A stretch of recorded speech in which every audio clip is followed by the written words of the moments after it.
Bob Herbert's OpEd.tv is made possible in part by the CUNY TV Foundation with the support of Ann Ulnick.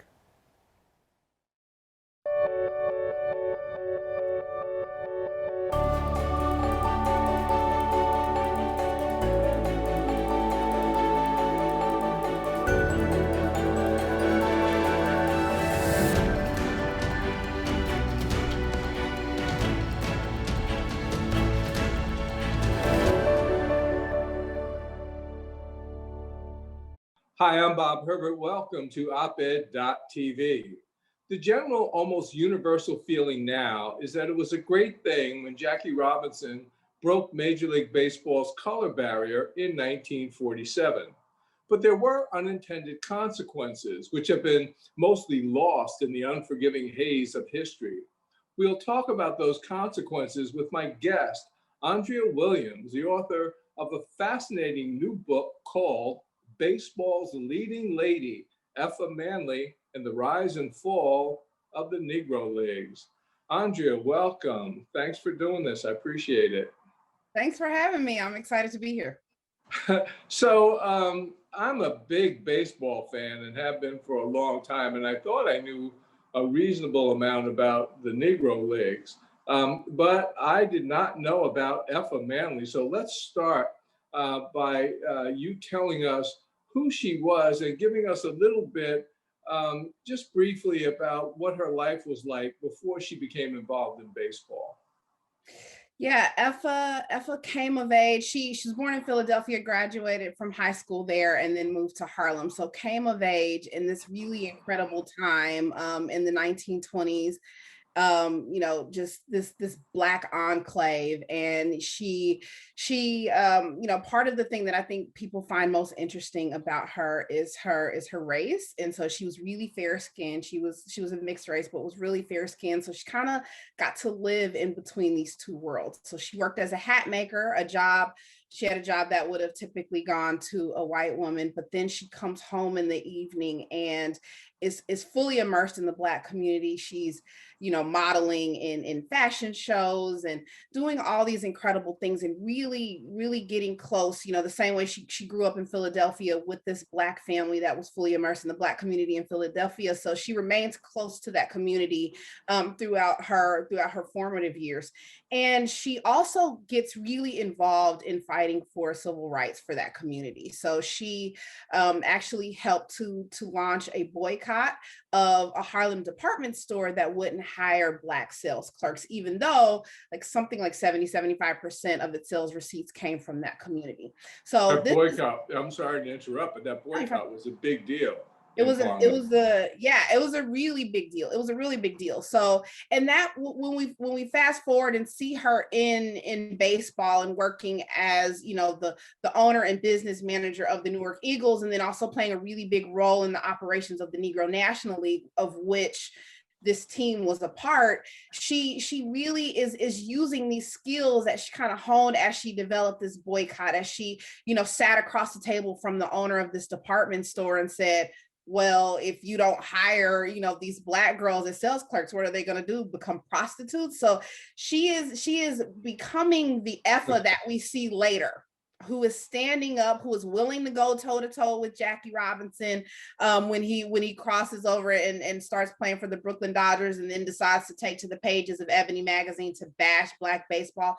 All of that we see later, this woman who fought for compensation for Black players, who ends up becoming the first and only woman inducted into Cooperstown. She is developing that persona in Harlem before she ever meets her husband, who would later purchase this team in right. Black baseball.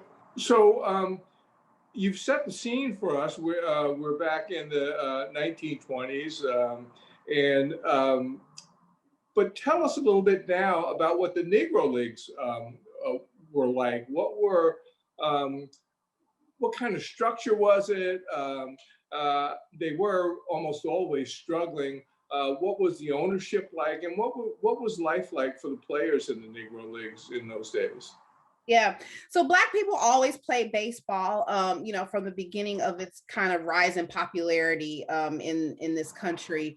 But it wasn't until 1920 when Rube Foster started the first Negro National League in Kansas City, Missouri, that we had a formal league structure where we've got, 7 teams, we've got these owners, they agreed to a set schedule. That way we can track, league standings and know who is going to play, in the Negro World Series at the end of the year. And you're right, these teams struggled a lot. They didn't own their own stadiums for the most part, so they are always having to rent stadium space from white owners of teams and stadiums in their town. So already, this is pre-TV deals, this is pre-merchandise sales. All of the money, really, all the revenue that's coming in for a baseball team is via ticket sales, and already you're chopping that up because you've got to pay to rent the stadium. Sometimes you have to pay for booking agents who are that kind of intermediary between yourself, if you're the owner of the Black baseball team, and then that white owner of that stadium who you're going to rent space from. So it was really, really tight budgets here. They're, for the most part, they are catering to the Black community. Their fan base is the Black community that's not really making a lot of money, right? This is 1920s. Right. They don't have a lot of money to spare, so they're not going to price their market out. They've got to lower ticket prices to accommodate that. And again, we're traveling, we're playing most of our games on the road, we're barnstorming and pulling into cities where can't really eat at the restaurants because they don't accept Black clientele. You can't stay at the hotel, so you're living on the buses. It was, in general, just a really, really difficult time. However, for most of these guys, most of these players, it still beats working as a brick mason or working in a factory or something like that. These guys are still able to earn money doing something they love, which is playing baseball. So baseball, as most of us know, was rigidly segregated. It was, in those days, it was absolutely segregated. No Black players in the major leagues. But there was no specific rule, as you make clear in your book, barring Blacks from playing in the major leagues. So the question really is, why did this become such an absolute that no Black players would be allowed, to the point where no one within Major League Baseball until substantially later would even bother to challenge that rule? How did that happen? I mean, Jackie Robinson also, as you point out, was not the first Black player to play in the major leagues. Yeah, there were Black players in the 1880s. Moses Fleetwood Walker is probably the most well-known. But what happens when you get to the end of that decade is you have, and this is post-Civil War, right? So you've got, this tension between North and South, and what are we gonna do with these Black people? And do we really want to, integrate them into society? And so you have all of these tensions.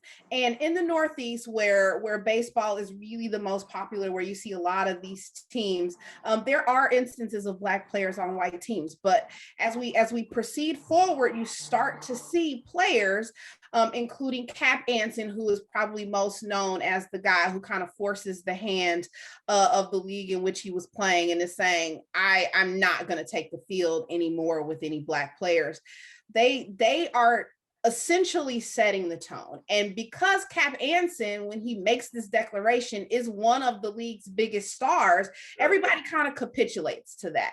And so the longer it's set in place without this written decree, the more it is upheld. And you fast forward decades into the new century, and it's just the way it is. Right now, you've got this culture around it. Now the fans don't want to see any Black people because they're used to only seeing white people play.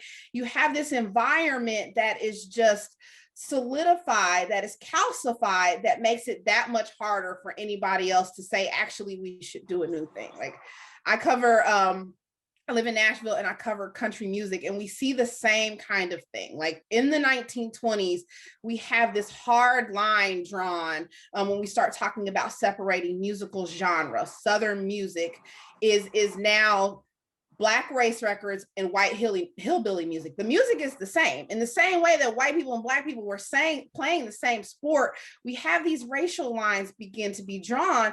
And you only have to make that decision once. You only have to make that decision, in the 1920s. But if nobody comes in and changes it, the longer it persists, the harder it is to undo it. And that's exactly what happens in baseball.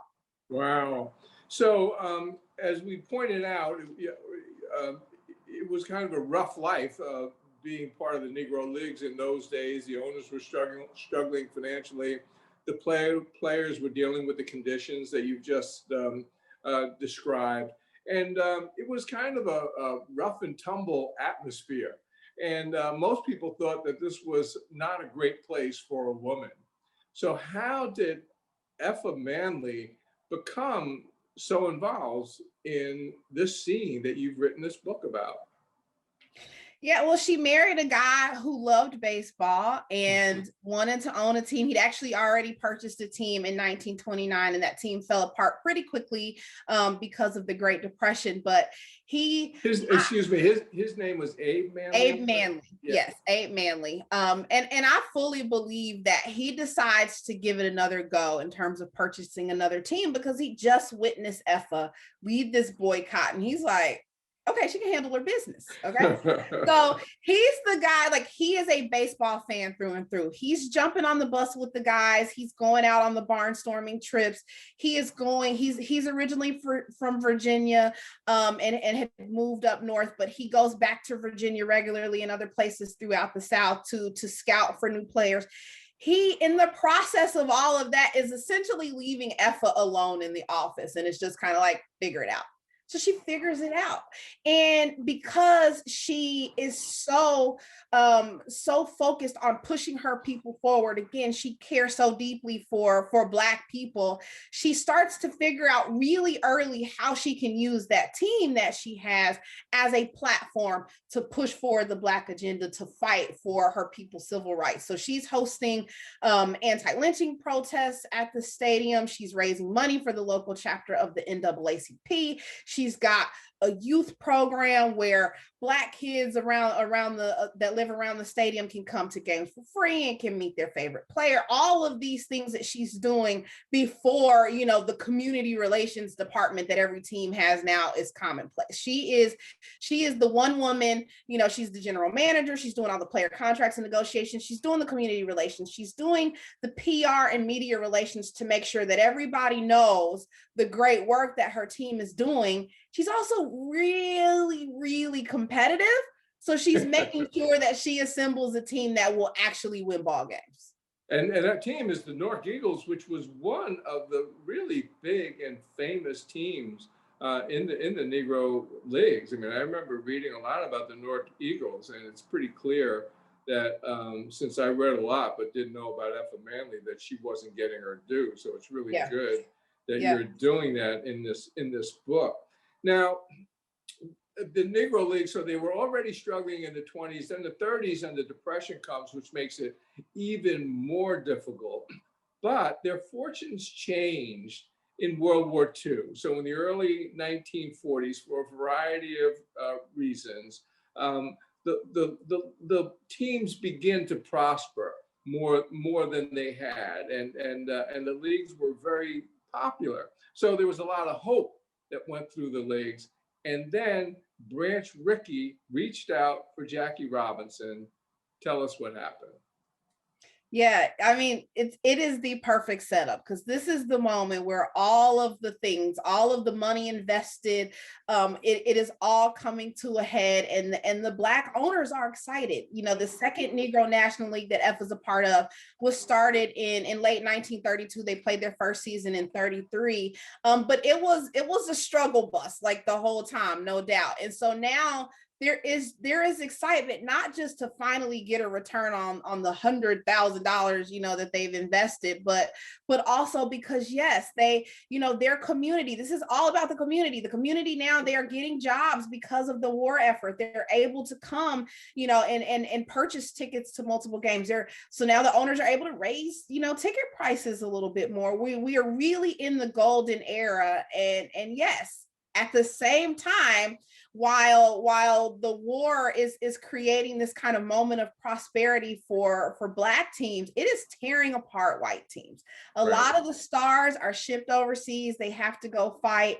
And at the same time, Branch Rickey, who had really built this dynasty in St. Louis, also creating the modern farm system as we know it, which is we will sign players when they're really young and really underdeveloped, and that way we can sign them for pennies on the dollar, right? And then later, once we've developed them in-house, we can either call them up to our big club, or we will sell them on the open market and get this fabulous return.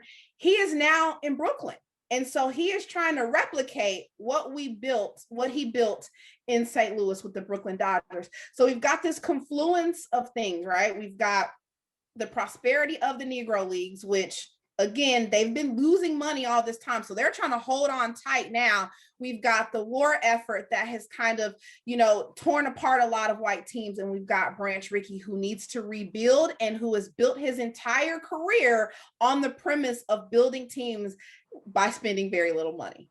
Right. And there's nothing, the best way to build, without spending a lot is to not pay anything, essentially. And and he didn't pay for Jackie Robinson's contract. Another thing too that's happening at this time because of the war effort is that the push, domestically for equality, for civil rights is louder than ever, right? Like you're sending Black people to fight in this war, but when they come back home, they are still second-class citizens. So there is this really loud push for equality, and it really kind of centralizes around what is happening in baseball. So here's Branch Rickey. How can I build this dynasty with no money? Black people are angry and upset, and also, we've got to put a winning team together. And so, he decides to go and pull Jackie away from the Kansas City Monarchs. And I always say, we talk about, in the movie 42, we see the scene where he's talking to Jackie and he's, I need a man that's going to be strong enough to not fight back and all these other things. And I'm like, I think it's interesting that we never talk about the fact that Jackie's alone there. Right? Like this is the era before, there's not really agents or anything like that, but he didn't talk to the Kansas City Monarchs owners. Like there is no representation there for Jackie. He is alone. And Branch Rickey, again, this guy who has built this dynasty knows how baseball works. He knows how the business of this sport works. And he has cornered Jackie by himself and basically ensured him that he will be the one to open up the floodgates for his people. And in exchange, he signs him to a contract without any acknowledgement of the team and league from which he came. We should point out that Jackie Robinson went to the Dodgers in 1947, but Rickey signed him in 1945. Yes. And the process of finding a Black player to begin opening these doors started even before then. So it was, as you point out, during World War II, when the white teams were really suffering. You mentioned the movie 42, which was a movie that I was crazy about, primarily because of Chadwick Boseman's performance in it.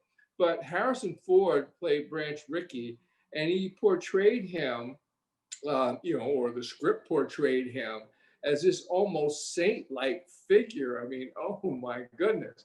So if you read your book, you get a different picture of Branch Rickey. Let's put it that way. So just in your own words, so I don't put words in your mouth, just give me your thoughts about Branch Rickey. Yeah, I think Branch Rickey's primary task was to build a team that, rivaled what he built in St. Louis, and to do it without spending any money. I think because of what was happening regarding race relations, he was able to do that by signing Black players for nothing. And because again of this loud push, he was able to look like a hero in the process. I don't think he was looking to become that, but it only helped, right? Like the owners, when this starts happening, when he starts signing, because he signs Jackie Robinson and the announcement is made in October of 45, by that following spring, he's also signed 4 other guys.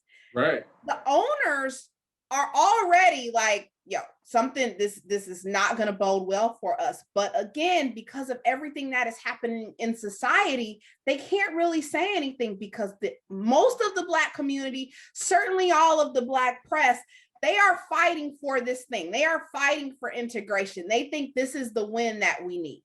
So, and the players want to play in the major and the league. players want to play. I mean, when Major League Baseball says, okay, well, we need to elevate the stat, or we're going to now elevate the status of the Negro Leagues to major league status. And, so many people are like, this is unnecessary. Of course, we knew, it's too little too late.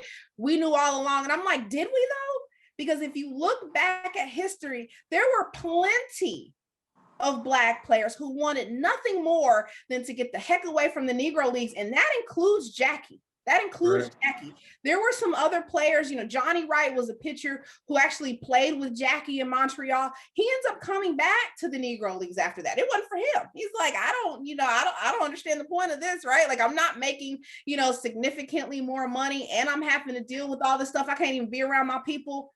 I'll pass. Right. But there were a lot of Black people who saw that as the win. And I've said so many times, when all we asked for was to have a Black player or 2 or 3 in the major leagues, that was all we were ever going to get.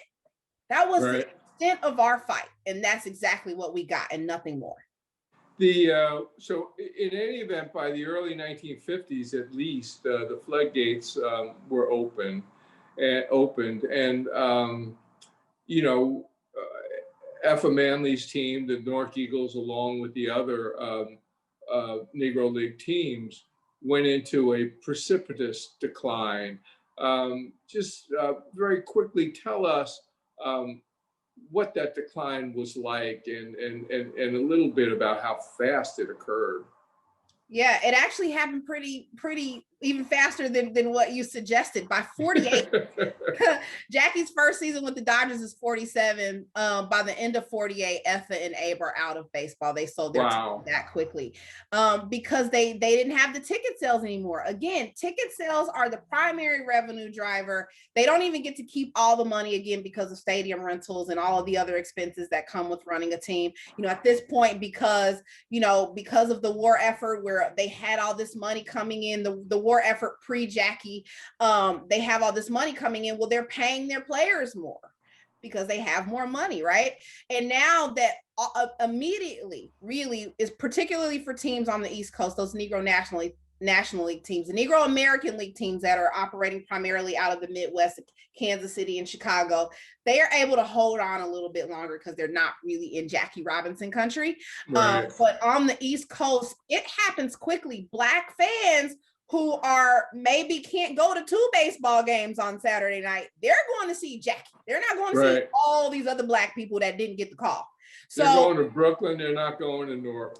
That's right. So again, the revenues fall off really quickly. They're still tasked with paying these higher than normal salaries to their players because they had been paying them more because they were making more initially. And they just did not have time to recover. Again, because of the shoestring that Black baseball teams operated on, there are no reserves to kind of say, all right, we could take this L for a year or 2 and then maybe figure out another way. Like, it fell off, and it fell off quickly. So there may not have been a happy ending to the story of the Negro Leagues, but there was at least what I think of as a bittersweet coda to Effa Manley's story. And posthumously, she won a terrific honor. Can you tell us about that? Yeah, in 2006, she was inducted into the National Baseball Hall of Fame, the first and only woman to earn that distinction. The Hall they convened a committee basically to say, let's make sure that we're not missing anybody from the era of Black baseball. So that's the organized Negro Leagues and even the time before that. And Effa was included in that. And you're right. I think it is it is important, it's significant, it is why I wrote this book. You know, I come out of undergrad, I studied sport management and come out thinking that I'm going to ultimately become a general manager at a Major League Baseball team. And for me, learning Effa's story when I went to work at the Negro Leagues Museum was incredible, because it showed that not just that someone had already done it, but that she did it in the 1930s and 40s when women were really, you know, that kind of seen and not heard, particularly if you're a Black woman. And she was loud, and she was, you know, confident and competitive, and all of these things that you wouldn't typically associate with, you know, a woman during that era. So yeah, she did incredible work, and I was actually at the museum. I remember where I was sitting and everything when we got the news that she'd been inducted, and yeah, just incredible stuff. Well, we've run out of time. It's a wonderful book. We've been talking with Andrea Williams, and she is the author of Baseball's Leading Lady, Effa Manley, and the Rise and Fall of the Negro Leagues. Andrea, congratulations and thank you very much. And to our viewers, that's all for now, and I'll see you next time.